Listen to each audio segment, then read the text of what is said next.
Coming to you from the heart of the Great White North. Welcome to the Canadian Prepper Podcast. Immerse yourself in the world of preparedness with insights from seasoned experts and a touch of Canadian practicality. Your go-to source for all things survival, resilience, and self-reliance. Now, let's kick off another episode packed with knowledge and strategies to ensure you're ready for whatever life may throw your way. Stay tuned and let the journey to preparedness begin.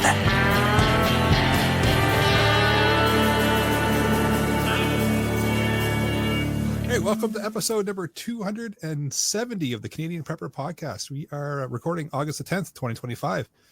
My name's Eric, host of the show, based in Southern Ontario, hunter, target shooter, ham radio operator, and of course, computer geek.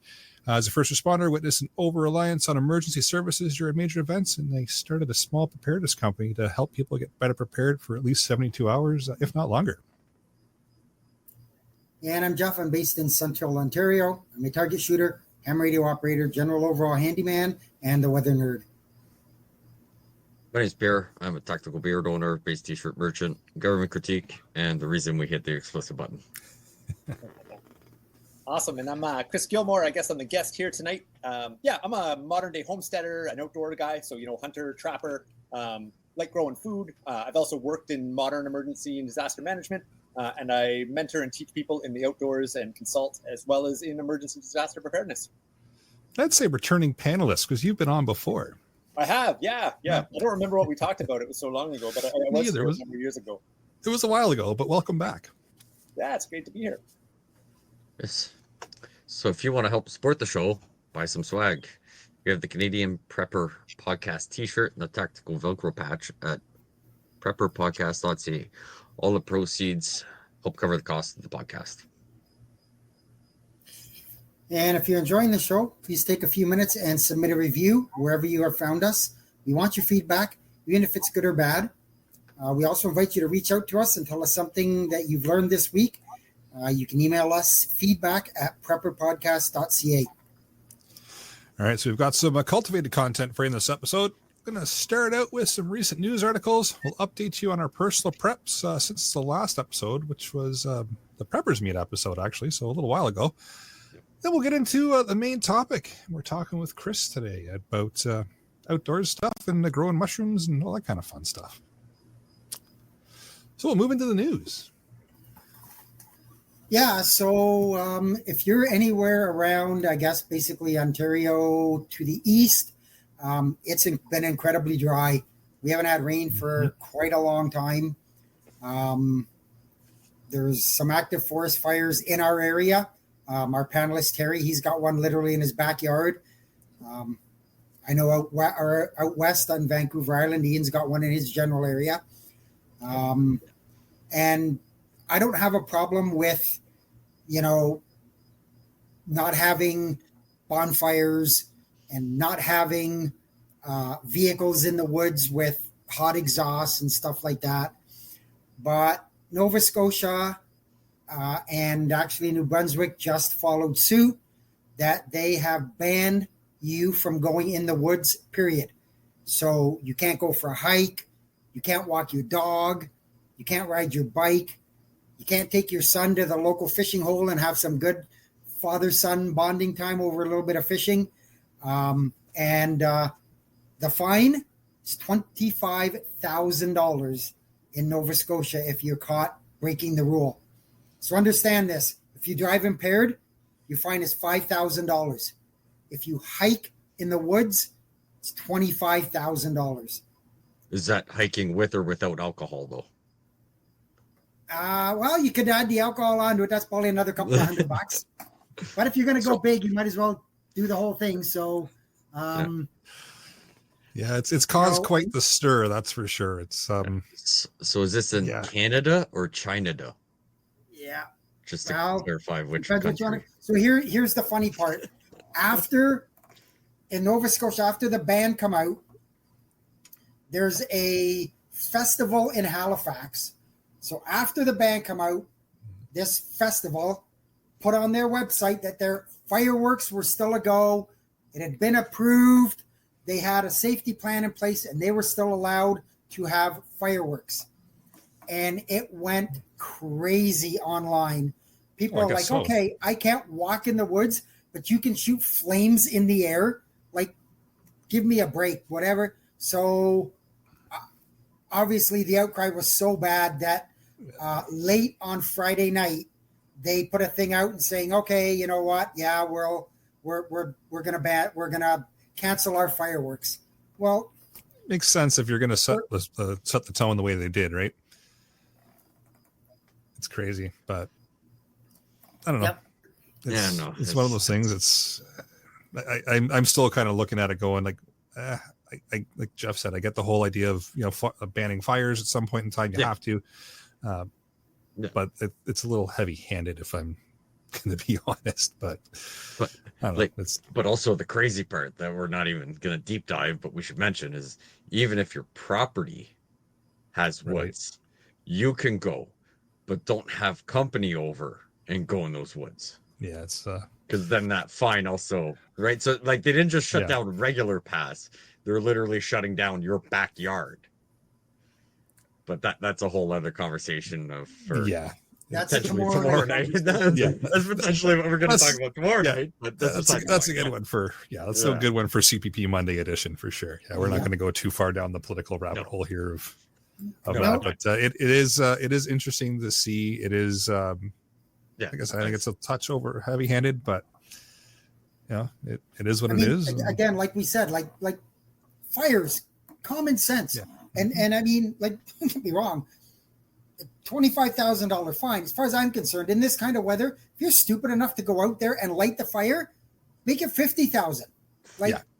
But to give me the same fine as somebody who lights a fire for taking my dog for a walk, like, come on.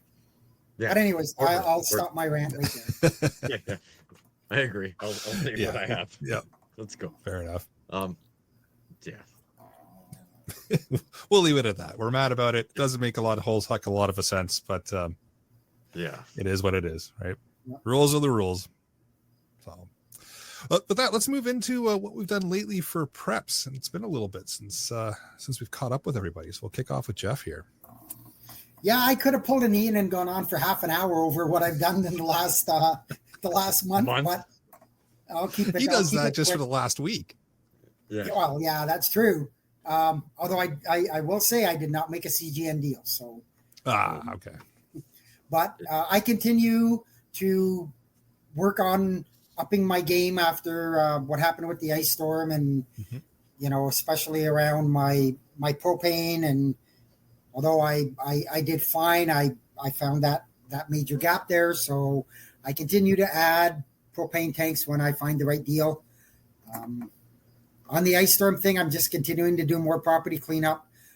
It's been pretty hot here. I'll get into that a bit in my weather blurb, but so I haven't done very much in the last few weeks because I would rather just sit in the air condition. But anyways, it is what it is. I've done old man Jeff talking there. Yeah, I've done some food prep. Obviously done some fuel rotation and stuff like that. So that's about it. Nice. Yeah, for myself. Oh, and I did and just so everybody knows, yes, I did have a birthday a couple weeks ago, so that's why Eric is calling me old. So I would call you old regardless. No, you have. That's not the defining factor. Your birthday 2 weeks ago was not the defining factor. It's not the defining factor. No, but right. Yeah. For myself, done some fuel rotation because it was due to kind of rotate some stuff out, mainly because we got the boat out in the water, so burned through a bunch of the stuff that I had in storage and put new stuff in. And besides that, just spending a lot of time out at different campsites with the kids and just getting out in nature, which is apparently banned in other provinces, but not here yet. So I was just going to say, do it now before they ban it. Getting it done before we're not allowed to do it. But yeah, it's been a lot of just getting out and camping and burning through some gas here and there and restoring those stocks. And that's been it for me. There you go. As for myself, fuel rotation is always a thing. And to get a little bit of extra gas in those jerry cans, if you leave them with the hot weather we've had, if you leave them sealed, even empty outside, they swell up a little bit. You can fit like 25 liters in them. So that's a cheat code. It's a little pepper hack. They don't stack nice. They wobble a little bit, but they swell up a little bit. They hold Yeah, more. That's you good. know, yeah, they hold more. So even though it's past the cap, so yeah, I did a bunch of fuel rotation. Started doing a little bit more cost effective way of doing meat purchasing, because our usual Costco steaks that we buy for $40 to $50 for like nice like inch steaks, nice hearty things or whatever. We wanted steaks the other day, so I went into Costco and I'm like, oh wow, they're fucking $80 now. Yep. There's the explicit button. I was like, oh my god. So we have a business center, and Mel has decided to try and start the carnivore diet. And I was like, well, we're not buying $80 steaks. So went into the business center. You can buy chunks of meat and then just go home and cut them yourselves. So yes, it was $175 to buy this giant sirloin, but we trimmed all the fat. So we made our own homemade talon. So we've got it for the dogs' food, everything we need. So that was cool. And it was nice because the really crunchy fat bits are now dog treats, which the dogs love. So win-win. And we ended up I think I made 22 steaks out of $170 at like 8 ounces each. So I'm like, if you break that price down, I was like, it was like an hour and a half of work, but I'm like, way better than anything you're going to buy anywhere else or whatever. So yeah, it's just dabbling in that, and even getting the daughter involved in it, right? Like get her up there and be like, careful your fingers, cut here and get chunks and everything. So yeah, getting everybody involved in that. Still waiting on the goddamn fucking police to call me to officially do anything about the tools that were stolen out of my truck 3 weeks ago. Tell us how you really feel. That's for a Monday night fucking episode. So I'm debating with my work if they're going to cover some of it. But after a few days after that was stolen, I realized that my first aid trauma kit that was also in my work vehicle was missing. Oh. So I was like, so that's a bunch of extra money, right? Double whammy. So it was pretty good. Confirmed last week and everything. My boss did say like, hey, replace that on the company dime. And I was just like, decent. Hey, just so you know, I was like, this is not like your traditional first aid kit. So confirmed an order today. He did argue with me about not having more than one tourniquet, even though I had two. But if I have to buy one tourniquet compared to replacing the $300 or $340 worth of first aid stuff coming, I will say that's a win. We're still on the debating side of who's going to cover tools, so next time I'm just going to smash all the fucking windows and make them pay as well if they don't want to cover my tools. But yeah, so dealing with that, and got to do some work that I haven't done in a while. My brother had a brake issue on his vehicle. So he called me up and said like, hey, like I don't have money to pay you for labor and everything. And I was like, just swing by the house. It was like, if I don't have to go anywhere, I was like, it really doesn't cost me much. So yeah, me and him spent the day, a few hours outside yesterday, sweating like there's no tomorrow, but got all his brakes done up. He's got a bunch of trips coming up to Toronto and the US and everything. And he was worried his brakes were way overdue, like past the point of metal on metal. So we were able to get him up and running. So he's going to be safe on the road and hopefully not be in a news article that we're talking about maintenance on a vehicle in a future episode. Very nice. All right. With that, Chris, you have anything you want to add to what you don't leave for preps, or you want to move right into the main topic? No, I can start there. That's kind of a fun segment. Sure. I don't know if setting trip alarms for the bear that's been breaking into my chicken coop counts as a prep, but that's been something going on in my world the last few nights. I think it does. Maybe give Pierre some tips. You can set him around his truck for the future. yeah, totally. You got the ones that take 12 gauge. So I've been dealing with the bear the last couple of days, but that's a whole nother story. Lots of stuff going on in my world. Being a homesteader, August, September are huge months for food. So we're also foragers, my wife and I, right? So I've been picking lots of wild blueberries. The choke cherries are coming on right now. So we're going out tomorrow. We're going to be picking choke cherries, freezing a bunch of those up. I've actually been thinking about trying to make choke cherry fruit leather. I know one thing we rely too much on is actually freezing food. Just because it's so easy and convenient. And we've been really just recognizing that as kind of a weakness in our prepping, that we're so reliant on electricity for storage. And I was actually learning, I got a Anishinaabe buddy who was telling me that that chokecherry was actually like a real staple food amongst the Anishinaabe people for a long time, you know, and they would make it into like pemmikins and fruit leathers. So I've kind of got this, I want to mess around with that a little bit this year and think about, you know, drying and other ways of preserving stuff like that. So Nice. so lots of food around. That's Cool. a big one right now. Also starting to scout. I mean, I would consider this part of prepping for sure, you know, starting to scout for the hunting season. I'm in the Eastern Woodlands, you know, so going and checking on the acorns. I was literally scouting acorn trees today, and it looks like we're going to have a pretty good crop. We don't have a lot of farm fields up where I am, so, you know, I'm hunting interior woodland. So it's really all about the nut crops up here. And the acorns are looking good. So I'm going to start getting my trail cams out in the next couple of weeks and start, you know, kind of prepping some of my spots. So getting ready for hunting season, hoping to put a couple deer in the freezer this year. So that's pretty big. What else? I just wired my generator into the house finally the other day, which felt like a huge win. You know, I've been dealing with just extension cords through the front door. We've got a couple of good power outages in the last little bit. And I also got the one panel, the generator panel, rewired so that I can irrigate my garden now off the generator, which I couldn't do before. So I've had a couple droughts where I'm out there hand watering the garden, and we got a pretty good sized garden. That becomes a whole day job in a drought. That wired in is a big one. And then maybe I'll throw one more other one I've been playing in. Sure. So I'm thinking a lot about me and my wife. Well, I'm on the road a whole bunch for work. And I always think about, you know, what if the communications went down when I was on the road? And I'm worrying how my wife's doing. And I've been kind of thinking about my backup for that. And I'm also an outdoors guy and do a lot of consulting in the bush. So I've always carried a Garmin InReach with me as a backup for emergency signaling and for like mapping and stuff for some of my consultant work.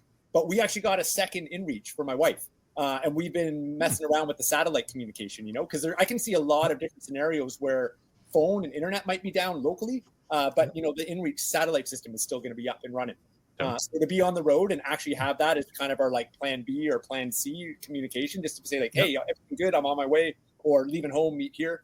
But probably the more important thing is we've actually been practicing it. Like every time I go on the road, we actually message together through the satellite just to make sure it's kind of second nature, and we're kind of getting used to like tracking each other on it and stuff. So yeah, that feels like that's actually easing my mind a little bit. Just thinking about emergency. Hold on. Practicing things while times are good, so you know how to use them when things go sideways. Buddy, do I have a podcast for you? That's fantastic. Yeah, no, that's good. How are those on fees for yearly usage and everything? So they have a fee. They've got a really basic fee that they don't advertise well. And I want to say it's about $11 a month or something like that. So, you know, it's $120 a year or something like that. So it costs you something. Now, the one I'm using anyways for work. So it's justified. The secondary one, you know, that's an extra $120. Is it justified? I don't know. For me, it gives me peace of mind. I think it's worthwhile. Justified there if it gives you peace of mind. Peace of mind. You know, especially if you're in an area where cell can be sketchy and power outages, and landlines, and everything. I mean, it's worth it, right? Like it doesn't come for free, but you know, maybe a leap. I'm often like way back in the bush for work and often don't have a signal. You know, and I always think, you know, if there's like a day where like I get stuck or something comes up, like I've had my ATV break like way back in the backcountry, and I'm mucking around and like I don't get out until hours after dark, and my wife's potentially like everything's fine, but she's at home starting to lose her shit, being like, you know, what happened? Did he break his back? Whatever. So just to be able to send a message with the InReach to say all good 3 hours late, you know, even that's worth it, you know, just for peace of mind. Or at least just some kind of all good. contact. Yeah, just even all good. You know? Yeah. No, okay. Yeah. All right. Yeah, I was curious because I'm like, I've always seen those, and I'm like, I know there's always a fee associated with it, and I was like, I'm curious about those fees, but I'm the basic fee is about $10, $11 a month. So it's not terrible. For the peace of mind, it's almost worth it.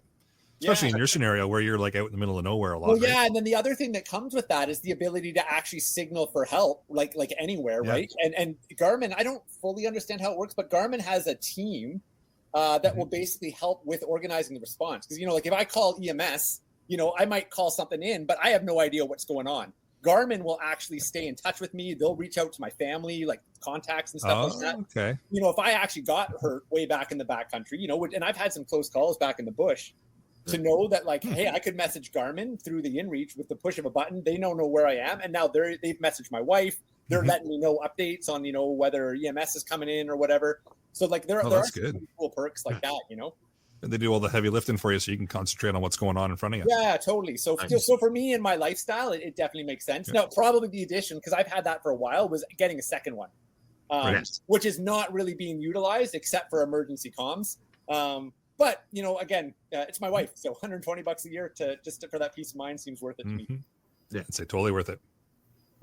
And vice versa, if she needs to reach out to you if something happens at the Yep. homestead, right? Like Absolutely. peace of mind via both ways, right? Absolutely. Probably more for her, but It does no good to not have it when you need it. Yeah. Exactly. Yeah. Well, maybe we'll use that as a segue into the main topic this evening. And I know Chris reached out about a week or two ago, mentioned he wanted to come back on the podcast and chat with us some more and touch on like foraging and growing mushrooms and all that kind of stuff, and just share some of his knowledge and expertise that we've already kind of been exposed to a little bit here, talking about the Garmin and being about in the backwoods and all that kind of stuff. So I'll let you run with it there, Chris, and start telling us what you want to talk about, and we'll ask questions as we go. Sure. Yeah. Maybe I'll give a little bit of background context first, just for kind of where I'm coming from and why I kind of wanted to talk about this. That's cool. Absolutely. Yeah. So my background, I was an outdoors guy, kind of my whole life. Worked as a wilderness guide for a decade or so, in my early 20s, and then also got really into kind of gardening and permaculture. Went and lived on a permaculture farm when I was in my early 20s out on the West Coast, and that's where I first got exposed to growing and foraging mushrooms, working on this farm out there. So I've been into growing food for a really long time. It was always the dream to move off into the woods and kind of, the live off the land kind of thing, like everyone had. And then went down a few other rabbit holes with wilderness survival, training with guys down in the States and taking courses all over the place. And then 15 years ago, my wife and I bought our homestead. So dream kind of came true. A lot more work than we maybe had in our head when we set out on the dream there. So we've been kind of establishing forest gardens, using permaculture inspired systems since then. And with the goal of, between hunting, fishing, trapping, and gardening and foraging, trying to produce a substantial amount of food. And we don't by any means live fully off the land, and we go to the grocery store like everybody else, but we have hit a point where almost every single meal we eat is something from the land year round, even in the middle of winter, and that feels like kind of a cool milestone. I want to share one other actually little piece of background piece, and then I'm going to weave it kind of all together into this mushrooms piece here. One other little rabbit hole I went down, I mentioned kind of the survival, the permaculture, all that stuff, training, is coming out of doing wilderness survival for like over a decade, training with all these guys down in the States, started teaching it myself. I started kind of thinking about, what's the modern version of that as I started, kind of getting a little more concerned with what was going on with the state of the world. So I actually went back to school and I started studying emergency and disaster management in school. Ended up working with a consulting firm. So I've done some work, with governments, hospitals, different organizations in kind of consulting around emergency plans, running like mock emergency exercises, that kind of stuff. And the reason I share that story is it kind of brings me full circle to what I'm doing right now with my kind of work with Chris Outdoors and what I want to talk about tonight. I learned a ton working in modern emergency and disaster management. Like there's some really cool frameworks out there and, systems for scaling and organizing information, emergency comms. But I felt like there were some massive gaps. And one of the gaps was just in this more, understanding ecology. Because at the end of the day, when we're talking about extreme weather, when we're talking about so many of the problems we're facing, so much of it relates to ecology. Jeff said he's a weather guy, and so few people know how to actually read the weather or pay attention to the weather anymore, we have Jeff. We don't have to. No, there we exactly. Go. So, anyways, long story short, I was working in emergency management, working for all these cities and stuff, and realizing the urban planners, like they don't have a clue what species of trees are growing on the power lines, and that some species of trees are actually way more likely to drop branches in an ice storm than others. Yet they're the ones that are actually doing design for the city. And I started thinking, man, this is kind of absurd how disconnected from the land we've had, and how so many problems we're now facing actually come as a result of our disconnection from the land. Like all of our ancestors would have, regardless of where we went in the world, So that bridging kind of that modern emergency management with things like permaculture and homesteading and like more traditional survival, like that's kind of my passion now. And like, I call it holistic preparedness, and it's kind of weaving all of those different worlds together. So that's kind of the perspective that I come at it from. And I wanted to talk about mushrooms tonight because when we think about ecology, one, it's a foundational cornerstone species for the entire planet. Mushrooms are essential for creating soil, for breaking down dead matter, but they're also amazing for food and medicine. And I have to say, of everything that we grow on the homestead, and we've been doing this for 15 years, mushrooms have been the biggest game changer for us for the amount of nutrient dense food that we can grow in as small of a space with as little work that we put into it. So if I think about calories put in versus calories back, nothing beats my mushroom crops. And you know, there's only a handful of crops where we truly grow enough to eat the entire year, 365 days a year. Mushrooms is one of them. But what's amazing is we spend way less time to grow those mushrooms than we do all the other crops that we have a 365-degree stash of. Throw foraging into the mix and the ability to now not even have to inoculate them and cultivate them yourself and just be able to gather in abundance. And that's another thing, you know, my wife and I are also professional foragers. So one of our businesses, so Chris Outdoors is the one, and then Wild Muskoka Botanicals is the other. Wild Muskoka is a professional foraging business. So we sell wild forage foods and drinks, drinking one of our forage bitters in this nice little whiskey and ginger ale right here. Sorry, a little shameless plug there. But what I was going to say about that is, in the world of foraging, you know, there's thousands of plants that you can eat. There's very few that you can actually gather in quantity. If you're actually thinking about self-reliance, if you're actually thinking about food security, you know, if you're in a survival scenario, foraging is a great skill set, but there's very few things that are going to fill you up, you know? And mushrooms are one of those crops that you can gather in abundance from spring right through to fall if you know your mushrooms, right? So that's kind of why I'm super stoked about mushrooms for the homestead. I really think they have massive potential for increasing the amount of food that we can grow in a relatively short period of time. Beyond that, we can start using them for nutrient cycling on the farm. And if you're getting into homesteading, whether you're doing this in an urban backyard or whether you actually want to have a rural homestead, mushrooms have also been a game changer for us in our ability to build soil. Because the mycelium we use to now break down organic matter to actually build soil faster. And that mycelium is like supercharged food, you know? Like, for example, in the wintertime, I'll grow mushrooms in straw bags and I'll grow them in coffee grinds. I love my coffee. So, you know, I take my oyster mushrooms, I take my spent coffee, I put it in a mason jar, I throw in some oyster mushroom mycelium, and then I grow a flush of mushrooms out of that right on my kitchen table that I throw in my omelet in the morning. But then we have a vermicomposter that's underneath our sink. So a vermicomposter is a worm composter, right? So all the kitchen scraps go in there. But we also feed that coffee back into the vermicomposter now, the mycelium grown coffee, right? So now the worms are literally eating that mycelium, which is like it's like a multivitamin for worms, right? It's like a superfood for worms. So they're making super rich nutrients in their manure now. We then take that in the late March when we start our plant starts, and we use those worm castings to now start the plants that are going to go in our garden later on in the season, right? Now, this time of year, when I'm growing in big bags of straw, I'm taking my spent straw bags after I've already got 2 or 3 flushes of mushrooms from them, and then I'm actually laying those down in my garden paths. And now that's creating better soil. It's bringing in beneficial microbes. It's bringing in beneficial insects into the garden. And I get flushes of mushrooms literally in my garden bed. So I'm increasing yield in the same space. So maybe I'll take a little pause there. I mean, I'd love to chat about some of my tips on kind of getting started, but I don't know if you have any just general thoughts or questions just on, you know, the value of bringing mushrooms into the homestead. And I will just stress that, sure, I'm in a rural scenario. I think this is completely applicable in an urban environment as well, even an indoor environment with a few extra steps. So I had a misconception. I thought we were talking about the funny mushrooms tonight. So I'm this is out of my wheelhouse. I'm just joking.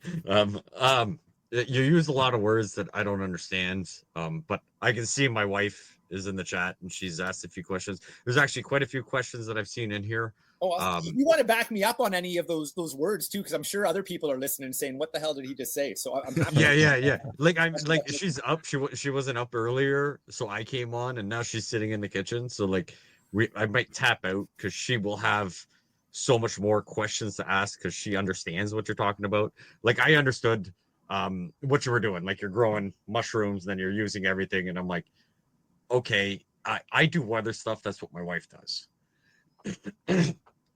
But so yeah, you just grow everything like on your kitchen counter? Because like I thought mushrooms had to grow like in a really dark, damp area. No, so that's one misconception. Mushrooms do not grow in the dark. There's a handful of species that do. The majority of them don't. And I grow in a few different ways. So I grow a lot. Most of the ones I actually grow outdoors. So I grow on logs. So I grow shiitake mushrooms, oyster mushrooms, lion's mane mushrooms, all on logs outdoors. I also grow in our garden beds. So we have pretty extensive garden beds here. And we mulch all our paths, and we also use mulch to reduce the amount of watering and all the other things that mulch are good for. But we inoculate. So inoculate basically just means I take mycelium from the mushroom, I put it into a medium. So the medium is hold on.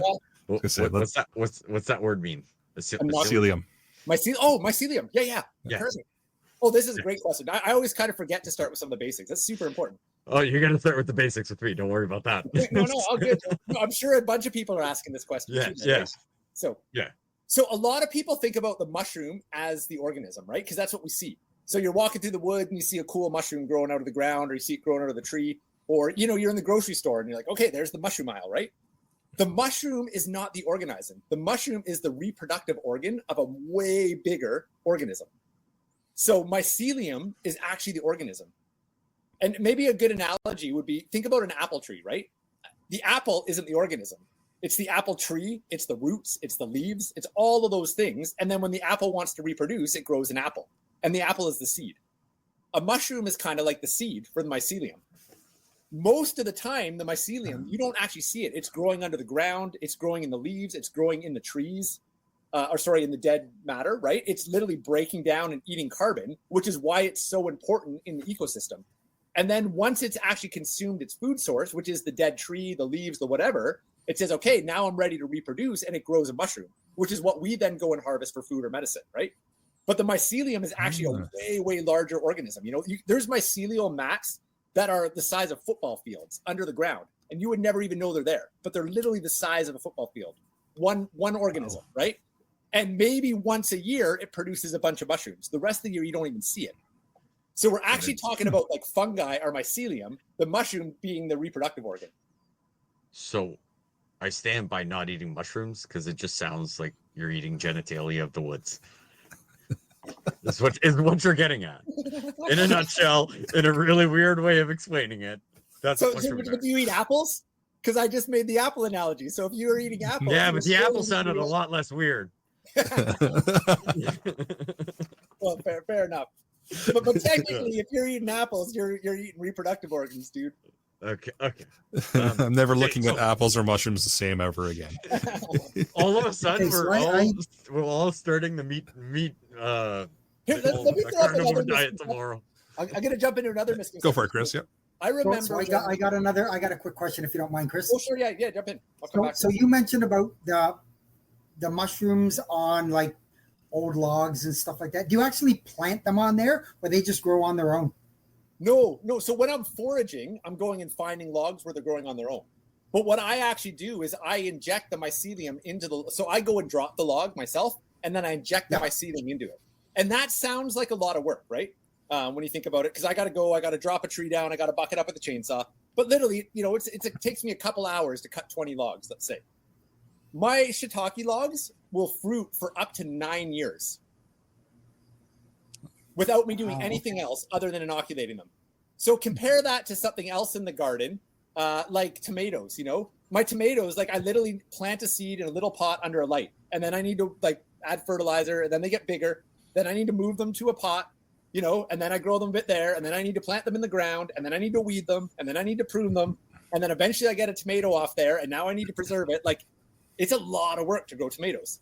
The mushrooms, I spend a half day, I do 20 logs, I've got 9 years of food, and all I do is basically harvest after that for the most part. I mean, there's a couple other steps in there, but like it's a substantial amount of food for a fairly little amount of work. What's interesting, the wine caps that I grow in my garden bed, we have wine caps popping up everywhere in the garden now, and we planted those once, and now they're just organically spreading, and they come up year after year, right? So it's a substantial amount of food that starts to come up with very, very little effort. And then we haven't even got into the medicinal benefits of mushrooms as well, right? Which are pretty amazing. If you want to talk about like off-grid prepping and literally being able to treat ailments with mushrooms.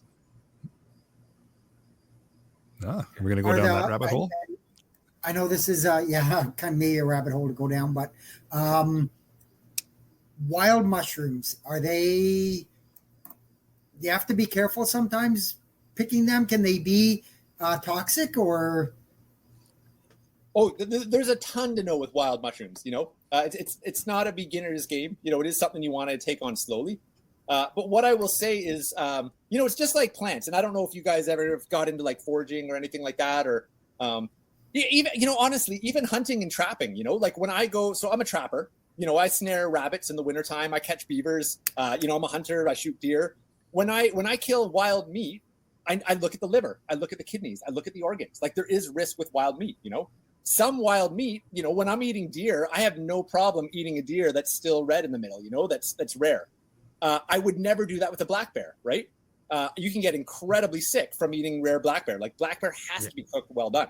Yeah. Well, there's a learning curve with anything with food, you know, same with pork, you know, like you can eat a rare steak. You're not going to eat rare chicken or rare pork probably, right? I mean, maybe some people do, but generally that's a bad idea. So there is a learning curve with anything. Mushrooms definitely has one. The cost of being wrong is steep because there are a handful of mushrooms that can kill you. There's a whole bunch more that can make you sick. But there are some really safe groups to get started with, and there's a process to learning about it. And this is what I teach people in my stuff that I do with Chris Outdoors, right? Like I've got a whole online course on growing and foraging mushrooms where I work people through, you know, what are the steps to work towards being confident enough in your ID skills to be able to go out and forage. You know, certain groups are safer than others. There's some steps to the ID. And then, of course, growing, you know, there's lots of steps. I make it sound like it's really easy. You know, we grow more food than we can eat in a year in mushrooms right now. It took me a decade of learning to get there. My goal is to help people be able to figure that out in less than a year. You know, what I just spent a decade learning how to do with everything I've learned. We had a good question in the live chat here from Justin, and it kind of lines up nicely with the weather we've had the last little while. Do mushrooms handle heat well? So it depends a little bit on the species. And I would say it's less about heat and more about humidity. So when it's really dry, mushrooms don't do well. And this drought has been terrible for mushrooms the last little bit. So in general, mushrooms like high humidity, and then different species have different heat tolerances that they like. So you'll have mushrooms that grow in the spring, mushrooms that grow in the summer, mushrooms that grow in the fall. So you're harvesting different mushrooms at different time of the year as the temperatures fluctuate across the year, right? So yeah, it's not quite that simple, but they definitely don't like dry weather. I mean, this drought has been awful for foraging mushrooms. Although I literally ate lion's mane and oyster mushrooms with a chicken stir fry for dinner tonight that I'm growing in straw bags on my front porch. So cool. And because I'm growing them, I can create a controlled environment. Mm-hmm. The other thing I should mention with the mushrooms too is you can actually, once you get them started, so I've got the mycelium that we just talked about, basically the organism, right? So I use the mycelium like a seed. So I'll take the mycelium of, let's say, oyster mushrooms, and then I've got some straw, or I've got whatever my medium. I've got a log, I've got wood chips, I've got coffee grounds, whatever I want to grow in. I put that mycelium into it, right? Then I'm able to grow a big bag of it and then get to flusher mushrooms. I can then take that mycelium, spread it to another thing, and actually reproduce it. So the other thing that's amazing about mushrooms, if you think about a longer term disaster scenario, grid down scenario, you actually have the ability to be self-sufficient with mushrooms where you can actually regenerate it over and over again without having to go and buy more seeds. And that's interesting too, because a lot of seeds only have a few years before they start to lose their vitality, right? I mean, some species last like forever, but other seeds, 2-3 years in, you're really not getting a good flush. So you have the ability to keep mushrooms going almost indefinitely if you know what you're doing. Interesting. People also, sorry, this was the other tangent I was going to go on before, though. A lot of people don't realize how nutrient dense mushrooms are as well.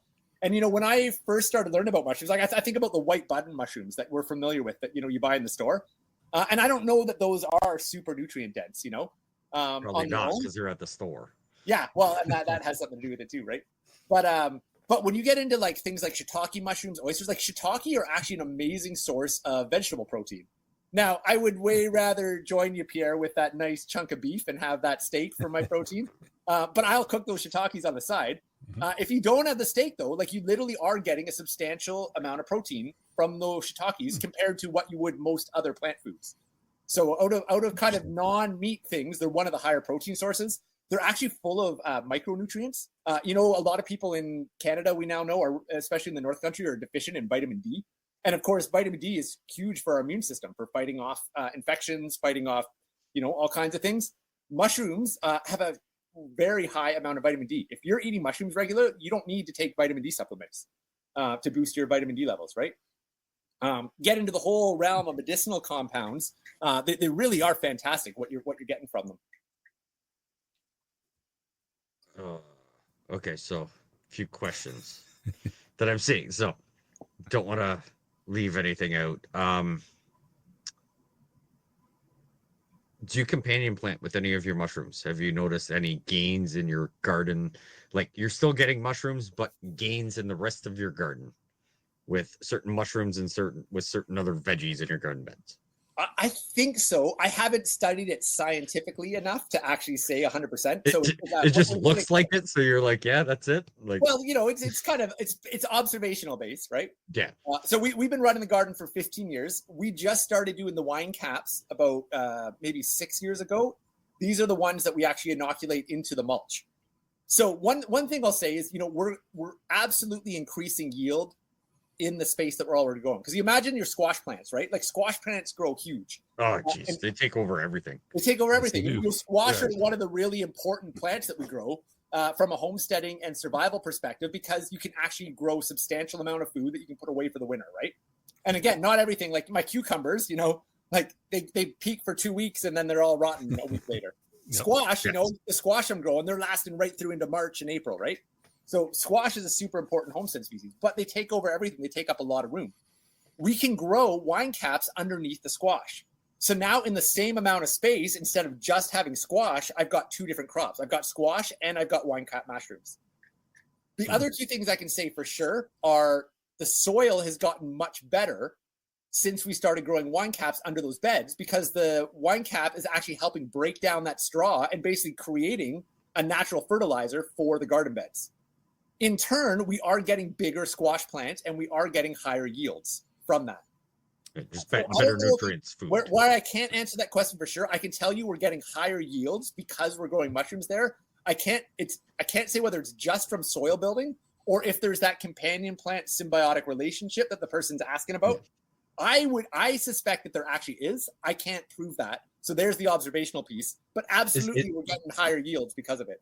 Is it because you're companion planting, or is it just because you're growing it there and there's just a benefit to it? Yeah. So it's not so much associated. Okay. Okay. Yeah. Are there any mushrooms that don't grow well in our climate? I don't know if that's a question or not. I haven't looked, but I'm just curious, right? Like, my wife is big into this. She's over there asking 1,000 questions, and now I got to decipher everything so I don't get in trouble later because I'm ignoring her because she doesn't want to come on. You're in trouble either way, Pierre. Yeah, she would be way more beneficial on a lot of this. She enjoys. She's doing her horticulture degree with university, so she's doing a bunch of stuff like this. Like, she is loving this conversation. She hopefully will come on for the last 20 minutes and save me. But just right, we're thinking like, okay, you live in Canada just like us. Like, is there anything that like you depend on? Either if you really like this, you got to depend on a grocery store, or like, is it a free for all in Canada? You just have to pick your time to grow anything and everything available. So every region has their mushrooms that do well there, right? So if you're in the American Southwest, if you're down in Florida, you're down in the jungle, you're West Coast, you're gonna have different mushrooms, right? There's some species like oyster mushrooms that grow across the entire world. But they have subspecies that do better in different climates. Some are suited more to warmer environments. Some are suited better to colder environments. So yeah, you do want to kind of know what are the mushrooms that grow well in your area for sure. And not all mushrooms will grow anywhere well. What's interesting though is, you can start getting into different strains. And this sounds kind of complex, but it's actually as simple as, you go on the website where you're ordering your strains and they have like warm strain varieties and cold strain varieties. So I'll give you an example here. Shiitake mushrooms are one of the ones that we grow the most of. I love them. If you don't know what a shiitake, you know what a portobello mushroom is? Have you heard of those? Yeah. They're like the real big fat ones that people sometimes like throw on a burger or something. Yeah. They're actually really nice done up on like a barbecue, like put a little bit of oil and garlic on them and fry them up on a barbecue, or not fry them, grill them up on the barbecue, throw them on top of a burger, real nice. But shiitakes are kind of like that. They're like big, they're meaty, they're actually filling, which again, from a prepping standpoint is why I like them. Like they actually will make your belly full. Even though they're not meat, it might be like the closest thing that you're going to get that's going to like fill you up and feel like you're biting into something meaty. If you don't have access to meat in a survival scenario, in a prepping scenario. So shiitakes, I actually grow 3 different strains. I have a cold strain, meaning that it fruits better when it's cold. I have a hot strain, and then I've got an all-weather strain. which means I basically have some of my logs flush in the early spring, some of them flush in the summer, and then those ones that flushed in the early spring flush again in the fall, which basically gives me a steady crop of mushrooms right through the entire growing season. And with each one of those harvests, I'm drying and I'm freezing and I'm putting them away, which there are the mushrooms we eat through the whole winter. And we can't even eat the mushrooms. Like I've still got mushrooms from 3 years ago that I haven't eaten yet because we grow so many. And it's so little work is the part that I literally like to stress with it. Oh, that's cool. There's a question in here I was going to throw up, and now I can't find it. Oh man. So one from my wife again. Can you start doing this for many mushrooms you buy at the store, or are the spores useless on those? That's the one I was looking for. Or depends on like the quality of what you get depending on the store. Yeah, that gets into a much more kind of advanced kind of type of mushroom growing there. So theoretically, you might be able to, but now you're almost talking into like lab work. So if you're growing from spore, you're literally talking about like so you can buy mushrooms from the store and they may release spores still, like after you brought them, right? That happens. Like mushrooms, you bring them home in a paper bag and you'll open the paper bag and there's like a little white film on the inside of the paper bag. Those are the spores that were released from the mushroom, right?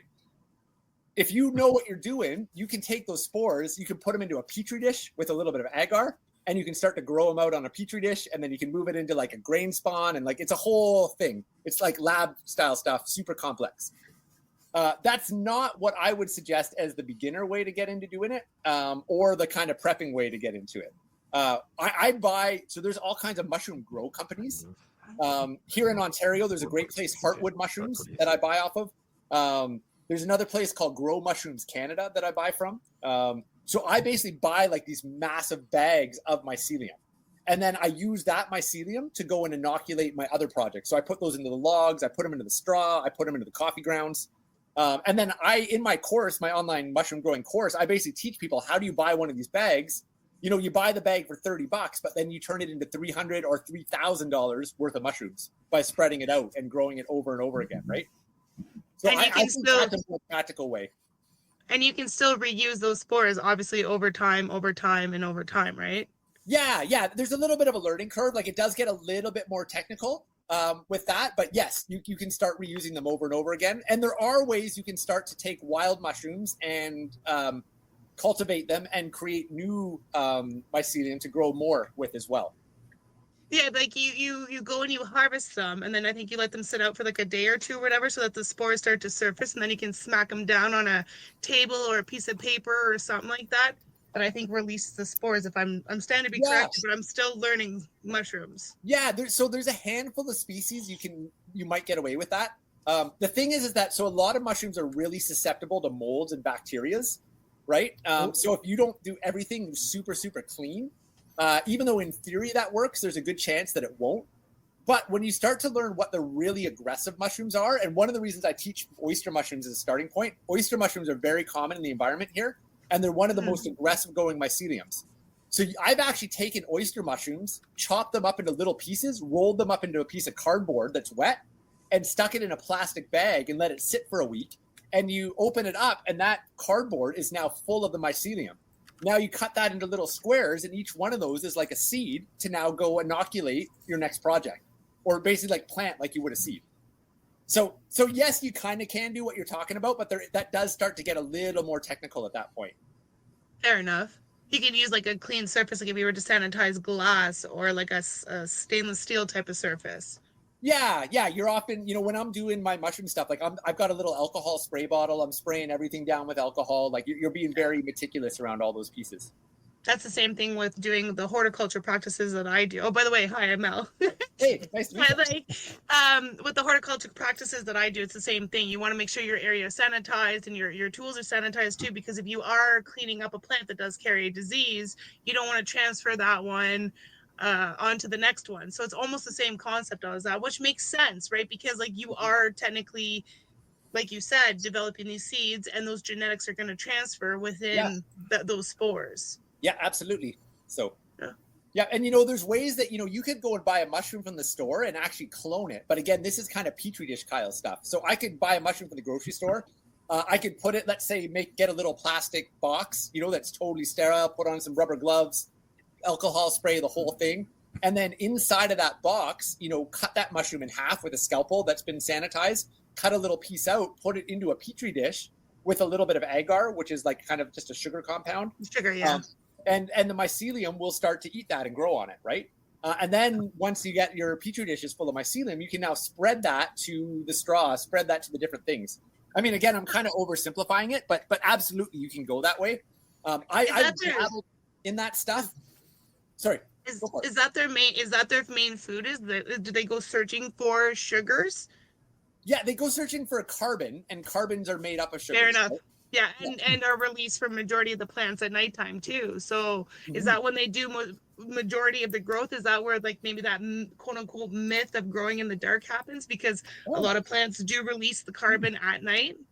Oh, I don't know. That's a good question. I've never really actually thought about that. Well, yes, especially like at nighttime, especially trees. Like all plants will do it, but mostly trees. Like they release most of the carbon at nighttime.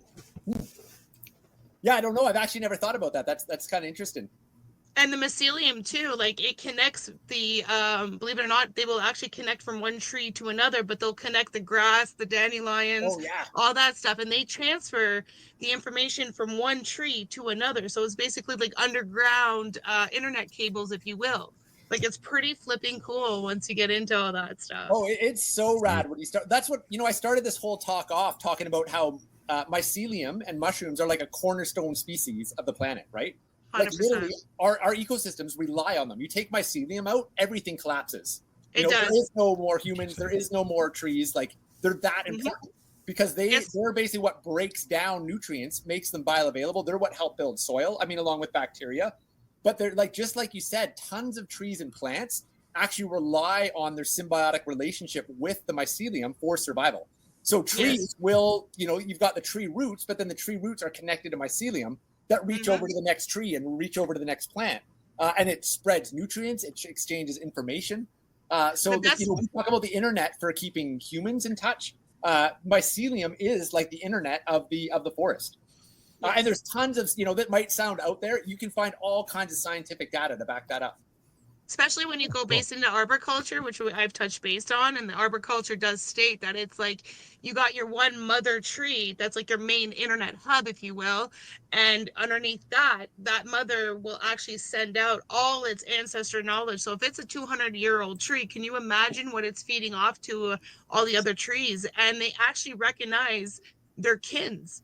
So they'll send most of the resources to their children or kins before anything else, and they utilize the mycelium from the mushrooms to do so.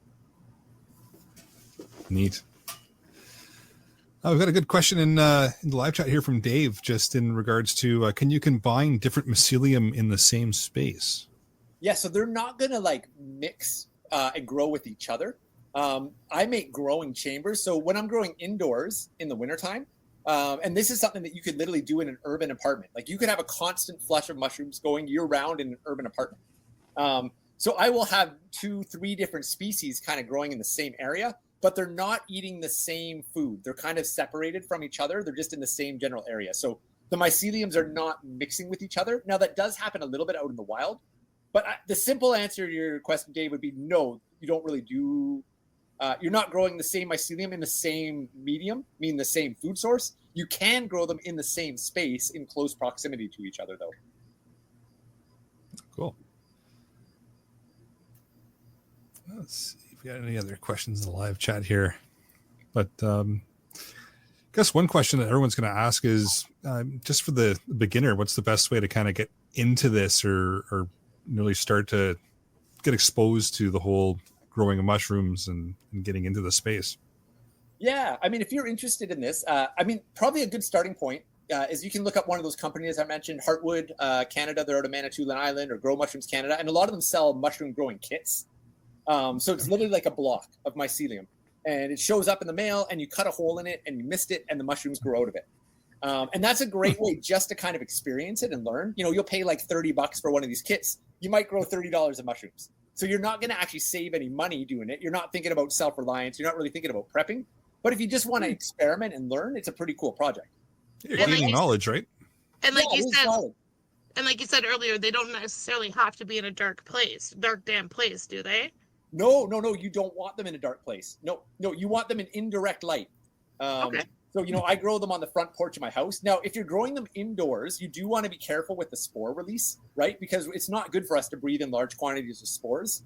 And we'll feed in on the drywall and everything else. Yeah. And you don't want spore. If you live in a damp house that's susceptible to mold, like you could get mycelium growing in your carpets and your floorboards and stuff and actually do damage to your house. So there are some safety risks with growing indoors as well. Outdoors, you don't really have to worry about much. So when I grow indoors, I grow inside of a tub. It's called a monotub. They're super easy to kind of make. And it basically creates an environment where you have the perfect humidity. And I basically just have it in the corner of a room. So it's getting the indirect light that just comes through the window. It's not in full sun, but when the lights are on or during the day, it gets light. At night, it's in the dark. And that's perfect for growing conditions. Being in the tub creates the right humidity environment for it. How do they react to like grow lights? Obviously the same way as like normal plants do then? Yeah, you can use grow lights for them for sure. Yeah. Okay. Yes. Pierre in the comments, he's asking, are those kits able to be made into constant food source like you're doing in your garden / logs? Yeah, so that's what I teach people how to do. And this is, maybe a little bit of a different thing than what you see. So there's all kinds of these companies out there that sell these kits. In my online mushroom growing course that I run, I basically teach people how to take a $30 kit that's meant to, grow 2 or 3 flushes of mushrooms. How do you use that as the seed source to now grow thousands of mushrooms, right? So I basically take one of those kits that's meant to be grown as a kit, but I don't use it as a kit. I take in little tablespoons of that mushroom, and then I use it to inoculate other things like coffee grounds, like straw. I put it into wood chips. I put it into logs. It really kind of depends. What do you have available, If you live, I'm in a rural environment, I cut my own firewood, so I have access to logs. So I grow a lot of mushrooms on logs. But if you're in the city, you might not have access to that. But do you drink a lot of coffee? You could grow it on oyster mushrooms, Do you have a source of straw nearby? Do you have a neighbor that's a hay farmer, There's all kinds of different fibers that you can grow mycelium on. So I teach people how to take those kits and turn them into a longer term mushroom growing project. Which if you want, again, you want to get back to the prepping theme here, that's what I think actually gets us in a place where it's like, oh shit, the lights have gone out for a bit and I'm producing food, potentially long term. And with a very quick turnaround from when I inoculate it to when I get the food, and very easy to control and cycle so you have a steady supply. Oh, very cool. This is piquing my interest for sure. I never thought that mushrooms would be a preparedness thing. But, a lot of people don't think about it, man. But from a food security perspective, like it literally is my number one crop. If I want to think about and we grow everything here, like we grab all the big traditional gardens. But if I could only pick one crop from a preparedness, self-reliance, shit hit the fan scenario, it would be mushrooms. Yep. Because of the nutrients, because of the ease they are, because of how hardy they are, and how much you can grow in a small space. That's awesome.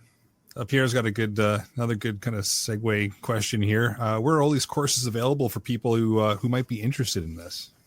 Yeah, I mean, if you're interested in learning kind of the way that I teach or what I do, so my website is chrisoutdoors.ca. And if you go on there at the top under courses, you'll see the mushroom course, so mushroom growing and ID. I think you can also go to actually themushroomcourse.com and check it out. I did actually make a code for the community here tonight, and it's prep, prep 40. Will give you 40% off the course. So it's almost $100 off the course with that. I think it's like $98.50 or something for the course. That's lifetime access. And we get into both growing indoors and outdoors in there. We get into multiple different species.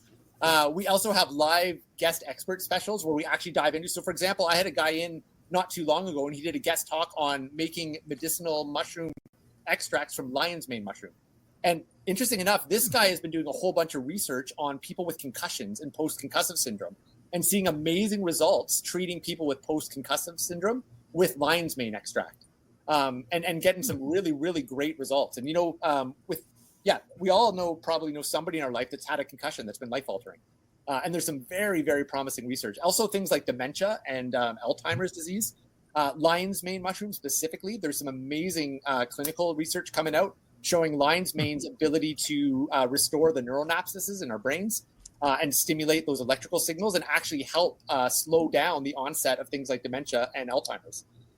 So we inside of my mushroom growing course, we actually brought in an expert in medicinal mushrooms, and we did a whole evening on the medicinal benefits of lion mane. So I bring in, guest experts like that from time to time. And then, of course, we have the whole thing on wild mushroom identification. Because like Jeff brought up, there are some poisonous mushrooms out there. You really got to know what you're doing. You don't want to be using a phone app to ID edible mushrooms. I mean, sure, use the phone app to have fun, trying to get to know them. But I would never trust my life on a phone app for mushrooms. No. There's too many that can kill you and make you sick. So inside of the course, we teach you like the real foundational identification stuff that you need to get to know. So anyways, yeah, that's chrisoutdoors.ca. You can check that out. Go to the mushroom course there, and Prep40 will give you 40% off if you're interested in that. Yeah. Thanks for the discount code. Appreciate that. Of course, yeah. Let's see. And so that course, so you mentioned you've brought some experts in and stuff. So is it like an ever expanding course? Like you're adding things, taking things away, or is it like a static type of course, or what's the yeah. So you people, when you sign up, you get lifetime access. And there's a ton of pre-recorded stuff. So basically all the lessons for how to get set up with growing. Mm-hmm. I mean, figuring out where's the best place to grow inside of your house. What species should you do? Where do you get your equipment? Videos on growing on logs, growing in your garden bed, growing inside on straw, growing on coffee grounds. I have pre-recorded lessons on all of those. And they're set up in really bite-sized modules that really get to the point, so you know what you're doing. I also walk through all the common mistakes that people make get going started. So that stuff is just there all the time. Something I added this year that's been a huge hit is these live expert sessions, where every couple of months or so, I'll bring in an expert in a field that's kind of beyond my knowledge base, So I've been doing some fun stuff. We brought in that guy I mentioned to do the lion's mane medicine making. I'm bringing in a guy in September to do one all on fall foraging. So we're going to be talking about what mushrooms you can forage in the fall and what are the safest ones to collect in the fall. So that's, I think, in September. My wife is going to be doing one in the wintertime called the Mushroom Medicine Chest and Cooking with Mushrooms. So she's going to be talking all on preparation, but she's also, my wife's a herbalist. So she'll be chatting all around her medicinal preparations and how she uses mushrooms medicinally. And I'm planning to do this in 2026 again because it was a big hit. So so we do bring in the live expert sessions where you get the actual community Q&A, all that kind of stuff. But the static stuff is there all the time, ready to go. That's a neat setup. I like that. I've been working in that more dynamic setup with my courses. I used to run these like standalone online courses, and they're for someone that's a real keener, you get through them, but most people don't finish those kinds of courses. But I find, if you can have some content that people can watch on their own time, but then you do these staggered live sessions, it kind of keeps the motivation going. If people fall off, draws you back in, right? Draws you back in. Yeah. And it'll get that, someone will fall off the horse and they'll be like, oh man, I haven't done the course for like 3 months, but then I found out the live session was coming up. I came on the live session, I got re-inspired, and now I'm doing it. And then we go again. And it finally pulled me back in. So yeah. That's super cool. Another course that might be of interest really quick to your crew, Eric? You got a minute? Of course, yeah, absolutely. Yeah, so I have another one that's actually more on the preparedness cycle that we're actually running. It's going to be starting in October, and it's called Roadmap to Resilience. And I literally just put it up on the website today. Registration is going to open in the next couple of days, but it's basically taking that holistic perspective to emergency management that I was talking about earlier. So, we're going to be sharing things like, what did I learn working for governments in modern emergency management? Frameworks like doing hazard identification and risk assessments and, emergency communications trees and all these kinds of things. But then we're also going to be bridging it with things like tactical preparedness, more like prepper stuff. We're going to be bridging it with like the naturalist knowledge, like reading the weather, reading the signs in nature, that kind of stuff. And then also bridging it with like the permaculture homesteading stuff. So it's really trying to create this just well-rounded skill set and knowledge base when it comes to prepping. Because at the end of the day, like we don't know what's around the next corner. You never know what's going to happen. Nope. So I'm a big fan of being well-rounded. We all tend to have our specialties, but I find in the prepping world, people often get pulled down like one rabbit hole, like everything's about the EMP, and they'll do all this work. That's your rabbit hole. It doesn't happen, but like this thing does, whether it's the pandemic, it's the wildfire, and then you just need to evacuate quick. It's the whatever it is, the financial ice storm. Yeah. Have you ever stopped to think about like adding an additional portion of your courses to like teach people like what yarrow can do for them if they cut themselves out in the woods, or how that when you touch poison ivy, the antidote for poison ivy actually grows within it, like all that other stuff, so that like it could help them while they're out in the woods? So that is the nature side that I mentioned. That's a huge part of what I do and is woven into everything. So in the Roadmap to Resilience course, we do start to touch on that. There's the nature component, which is kind of what you were just sharing. There's the permaculture homestead. There's the modern emergency management. There's the tactical side. So that's starting up in October, and it's going to be the same thing. We're going to have a whole bunch of pre-recorded things that people can watch on their own, but then we're bringing in some awesome experts. And basically once a month, October through January, we're going to have an expert in. And like the first one's going to be all on situational awareness, and the guy we're bringing in, this guy, John Young, it's going to be super badass, talking about how to increase your awareness when you're out in public. We're going to do one that's all on resilient energy systems, like how to fortify your home for disasters. So we're going to have the live expert sessions, the Q&As, but the pre-recorded. So that's the roadmap to resilience. So you can check that out on chrisoutdoors.ca as well.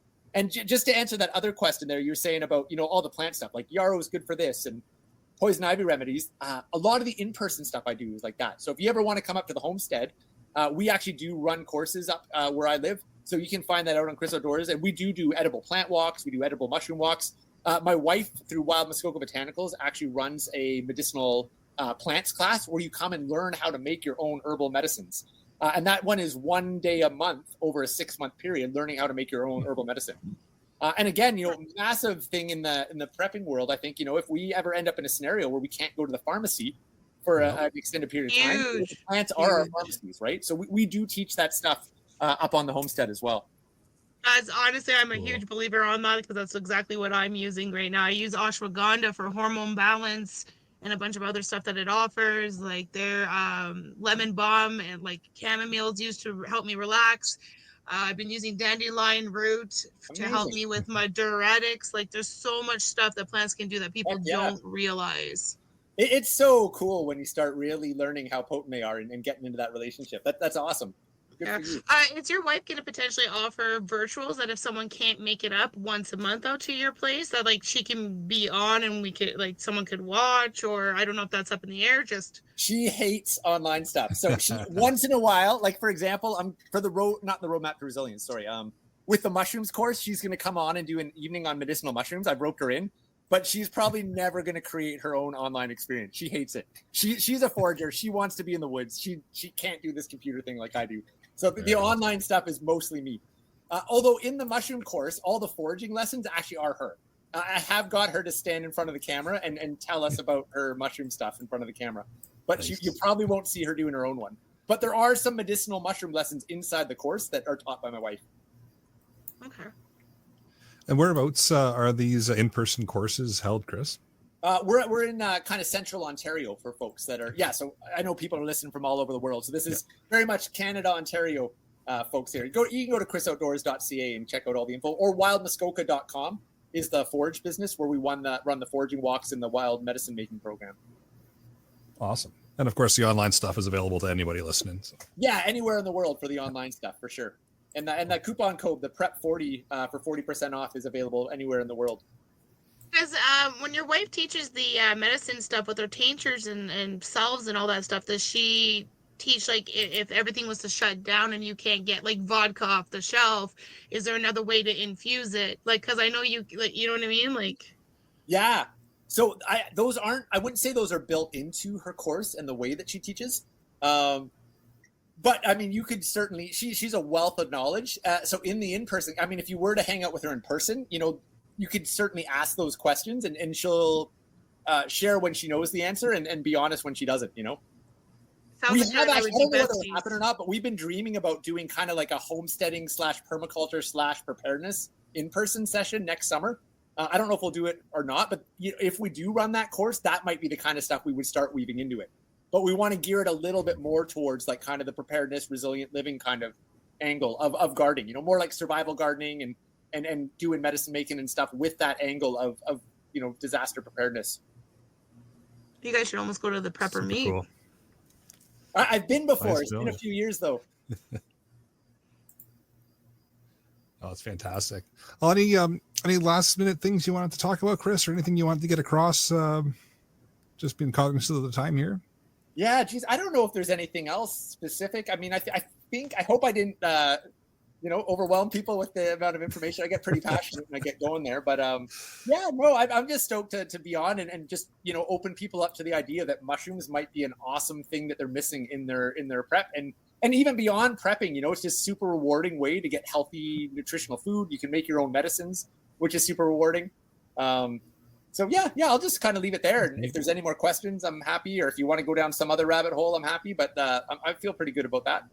No, I never honestly thought that we would talk about mushrooms and spend almost an hour doing it. It's it's neat. I think it's opened my eyes up a little bit in regards to a prep that I never even really considered. That's actually, here I'll throw one interesting thing in there.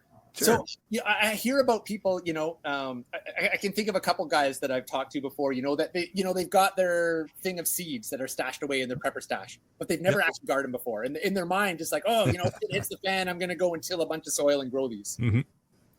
As somebody that actually does it, I'd say, good luck. There's a steep learning curve to that. We've been growing for 15 years to get to the point that we're starting to reach some level of self-sufficiency, to building the systems. Mushrooms really can speed that up substantially by helping you, one, have a food source right away while you're waiting to develop all those other food sources, but two, build the soil faster.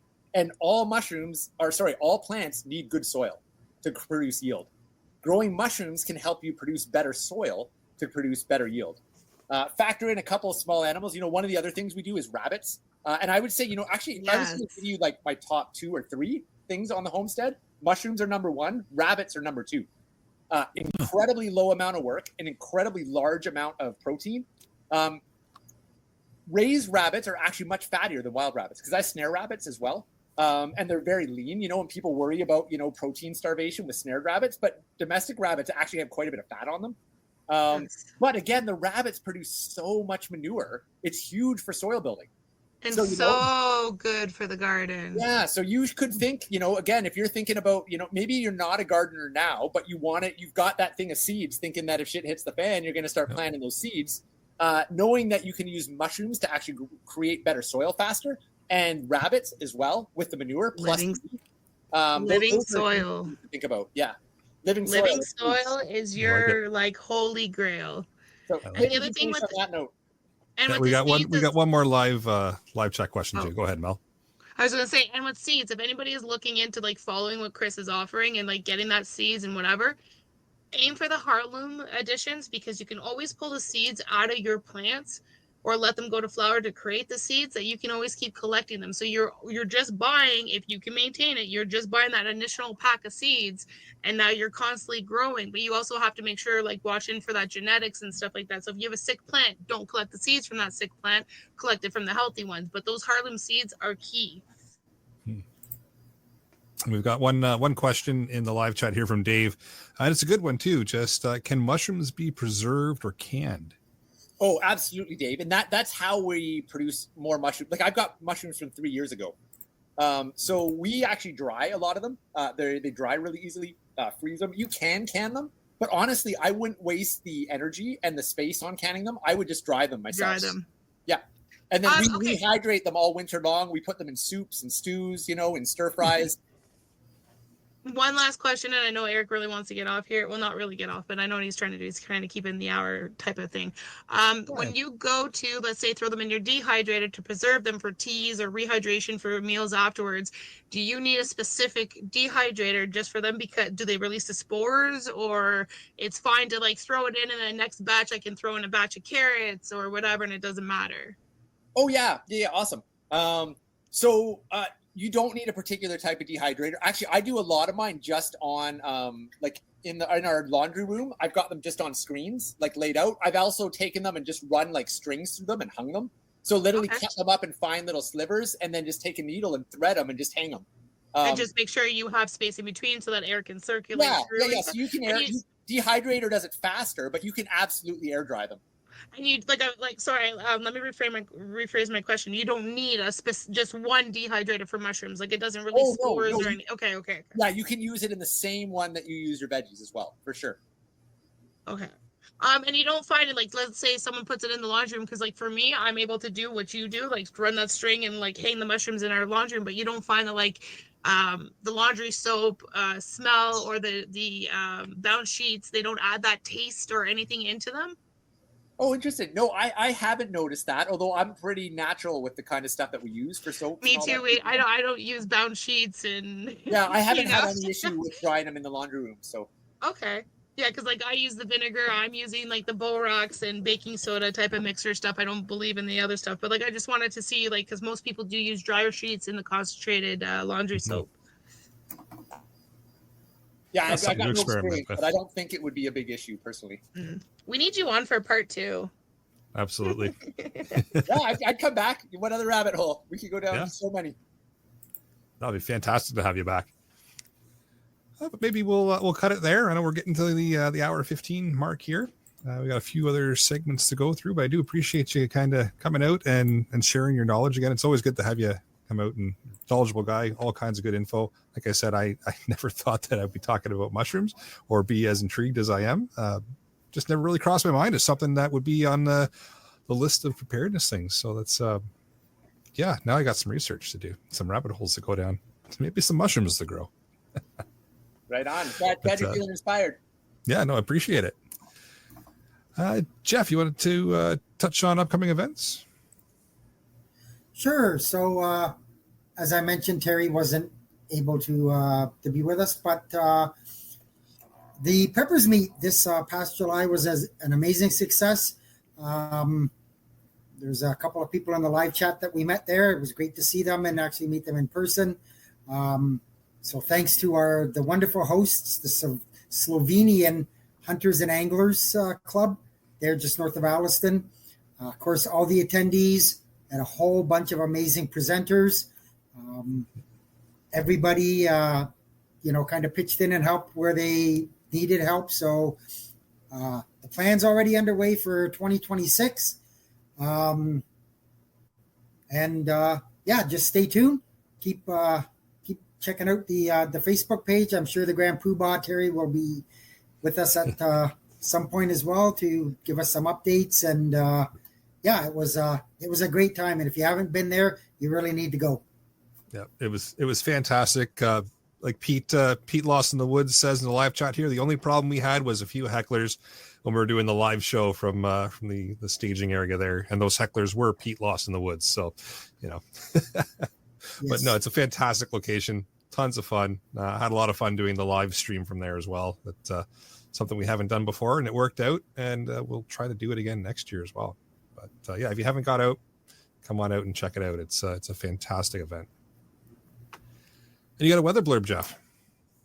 I do. So, I'll just kind of more or less for now put it to one simple word, and that's hot.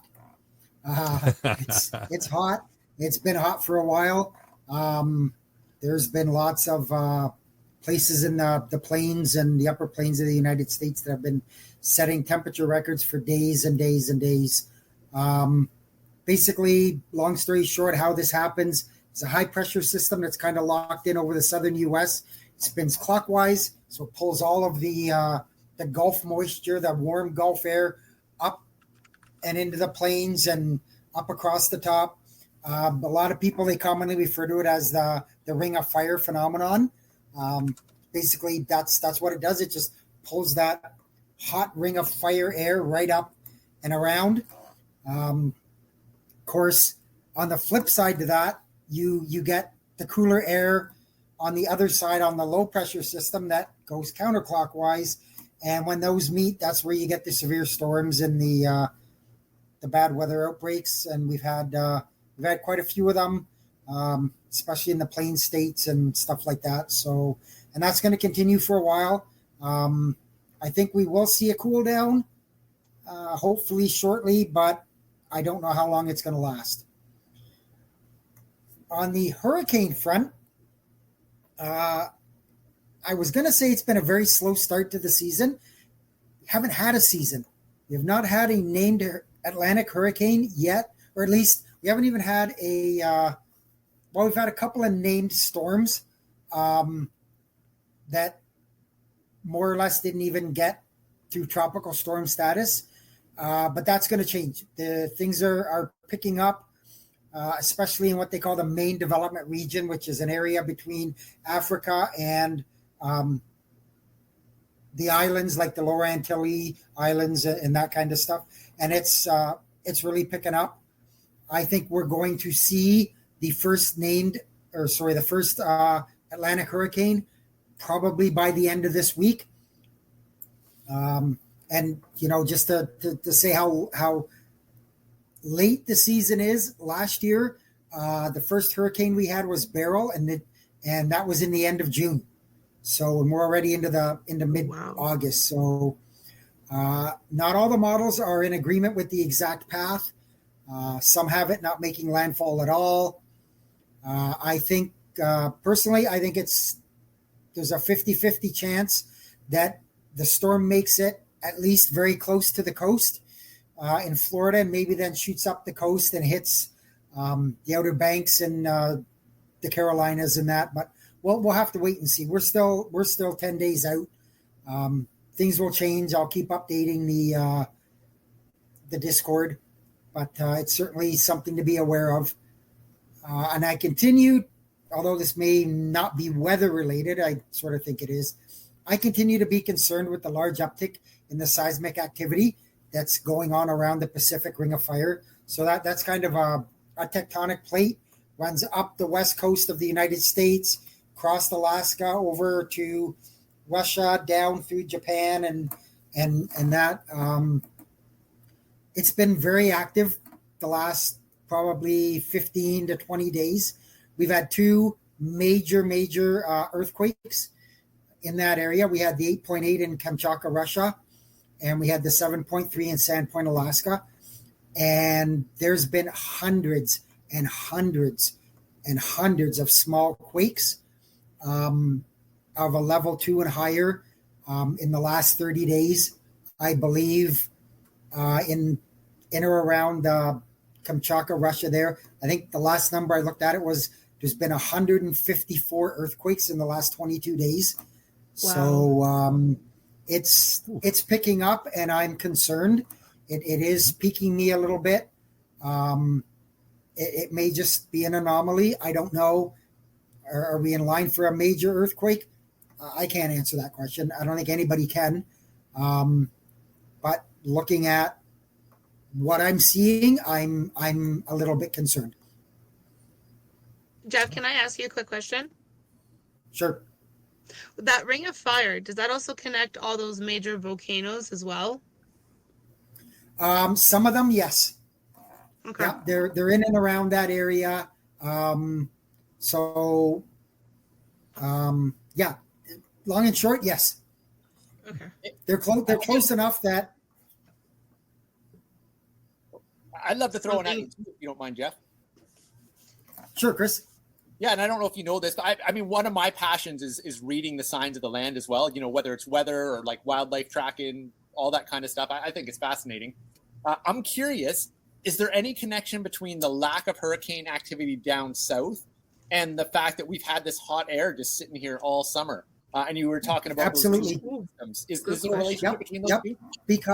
Because one of the things is as those hurricanes and those storms come through. So I'm going to talk about just quickly nerd out on you for sea surface temperatures and stuff like that. When you get those storms, they agitate the water. They you know that the cooler, deeper water will come to the surface, and you'll get that flipping of kind of the temperature of the water and stuff like that. That hasn't happened. We're running sea surface temperatures in the Gulf of Mexico right now are 30 to 31 degrees Celsius. They're like mid 80s.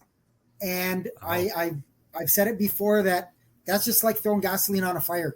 So absolutely 100% that can be correlated together. Yep. Interesting. Wow. I want to start a bunch of rabbit holes here, Eric, but I know you got to go. I don't have to go. We can go down rabbit holes if people have time. That's fine. Go down rabbit holes. Let's do it. At least you can find a lot of this on the Discord, right? So it works out too. Well, here's I'll ask one other rabbit hole one then. So I'm in Ontario here. I've been up in this region for about 18 years. I can only think of 2 years where we've had smoke like we've had the last couple of years. Like, well, this year and then not last year, but the year before. Like these walls of smoke that just come in, last, go away, come back. In 18 years, this seems like a new phenomenon to me. And I'm wondering if there's any connection between the reason the smoke is coming here and sitting with these bigger weather patterns as well. Like, have you tracked that? Am I wrong? Do you have any kind of theory? Because I've been trying to figure out, like, because we've had massive wildfires before. Like, massive wildfires aren't new. I can remember tons of years where I feel like I heard just as much talk about wildfires in the prairies, even worse fires in Northern Ontario, but we never had the smoke down here like we did. And I'm trying to figure out what that's all about. Do you got a theory on that? Or am I missing something? I really don't have a theory on it, except that I think for me at least, the jet stream is right on top of us. And that's where you're going to get the airflow. You're going to get the west to east flow. So that's where it's going to pick up the smoke from Saskatchewan and Manitoba and Alberta and all that. And with the speed of the jet stream and that, it's just pulling it right over top of us. Yeah, it's interesting because my wife and I were kind of speculating it on the other night, and she was talking about how it seems like that polar vortex has been letting go more frequently in recent years, and that everything's just kind of been dropping south. And she'd wondered if there was something similar with that right now. That's the last couple of years that's just been allowing these. Though maybe in the past those smokes would have actually traveled further north, east to west, and they're dropping further south because of that vortex. And absolutely they are, and they would have been further north. And you know what? You brought up a good point. I didn't put the polar vortex into the idea of that, but that's absolutely 100% could be happening. I mean, you think of polar vortex being winter and being cold, and so I mean, you've piqued me on that. Now I'm going to have to go dig down that rabbit hole. Well, so many rabbit holes.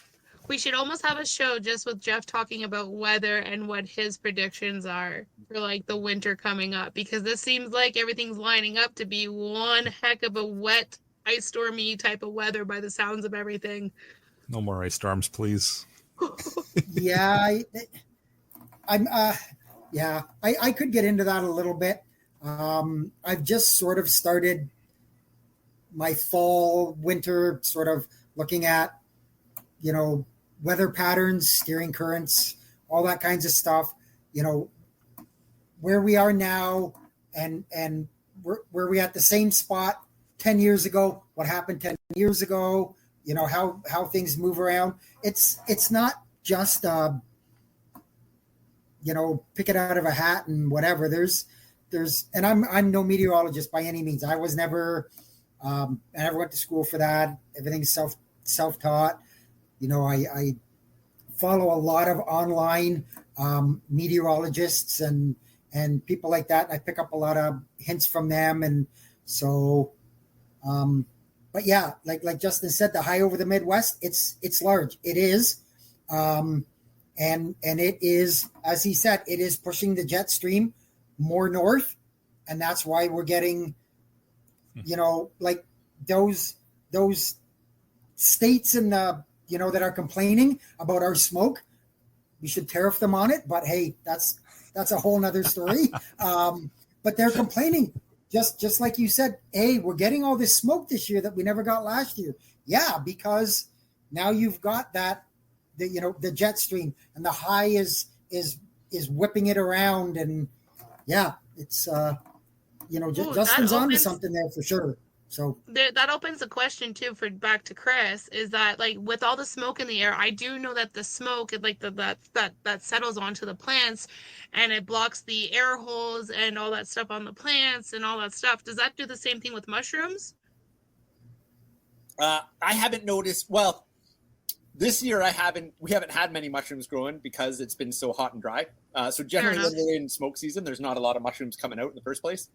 But I think you're just talking about mild residue. I don't honestly think it's going to impair growth too much. And if you're worried about the residue, I think it's just a matter of rinsing stuff off. You're literally just talking about particulate that's landing on it, right? So I don't think it's going to impact growth, and I think you can just wash it if you're worried about particulate. Yeah, sorry, I didn't mean to cut Jeff off. It just when he mentioned that whole smoky season, it like legitimately reminded me that like you can like plants, if you don't clean them off with the dust and stuff, especially in your house, like they tend to stop breathing and doing their whole system thing of executing the CO2 and blah, blah, blah, and all that stuff. So anyways, carry on, Jeff.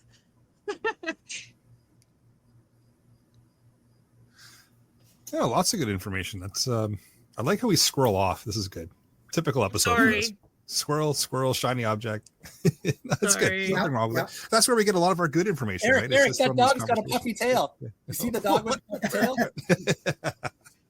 No, it's good. I like the whole squirrel off sessions where we get a whole bunch of extra little information and tidbits out of things. But I also didn't mean to interrupt, Jeff. We love him, but it's just like that just reminded me, so I do apologize on that. But That's fine. all good. Well, with that, maybe I will bring episode number 270 of the Canadian Prepper podcast to an end. You can find the audio copy on your favorite podcast app at this point. We're on pretty much all of them. If you don't mind taking a second and just submitting a review, it does encourage the algorithms for about 30 seconds. So we move up the list, and then they realize we're talking about prepping, and we go right back down again. So.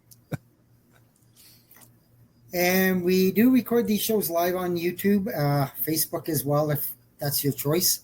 If you want an early peek at the shows, please subscribe to the YouTube channel, Canadian Prepper Podcast. Click the notifications tab. That gives you an alert when we're going live. If anybody has any questions for me, it's feedback@prepperpodcast.ca. And Pierre and or Mel, where can we find you guys? well, you can find both of us. You can email us at offthewallcustomizing@gmail.com. You can make all your fancy customs t-shirts. You can also find us on the Tickety Talk. I'm working on the Facebook page for it now. Discord for the CPP. That's what he has written here anyway. So I'm just reading his stuff. Fair enough. And Chris, again, where can everybody find you? Yeah, most of my stuff is listed at chrisoutdoors.ca. And just a quick little reminder, if you go to the courses, you'll see the mushroom course online there. And if you put PREP40, you'll get 40% off, almost $100 in savings. It's also priced in Canadian dollars. So if there's Americans on there, you get it way cheaper, no tariffs. And if you're interested in the wild medicine making and wild food stuff, that's wildmuskoka.com. That's the wild medicine making course that I referenced there earlier. So wildmuskoka.com and chrisoutdoors.ca. And I am not on social media. I am done with that stuff. But good for you folks pushing through it, but I'm done. Just the way to do it. That's perfect. I've put all the links in the live chat here. I'll throw them in the show notes as well for the audio listeners, so you've got them just in case you didn't catch them. You can check out Rapid Survival at rapidsurvival.com and get me there on the live chat. You can also email me at feedback@prepperpodcast.ca. So thanks again, Chris, for coming out and helping us out this evening with a whole bunch of information. I know it's information overload for a lot of us, but it's going to be good once it gets kind of all digested. So thanks everyone for joining us. Until next time, be prepared, stay safe, and keep learning. As we wrap up another insightful episode of the Canadian Prepper Podcast, we want to extend our gratitude to our listeners for joining us on this journey of preparedness. Remember, the key to survival is knowledge and readiness. If you want to support the show and engage with our community further, consider signing up for our Patreon and joining our thriving community on Discord. Links are in the description. If you enjoyed today's episode, please don't forget to subscribe, share, and leave us a review. This is the Canadian Prepper Podcast, signing off. Until next time, be prepared, stay safe, and keep learning.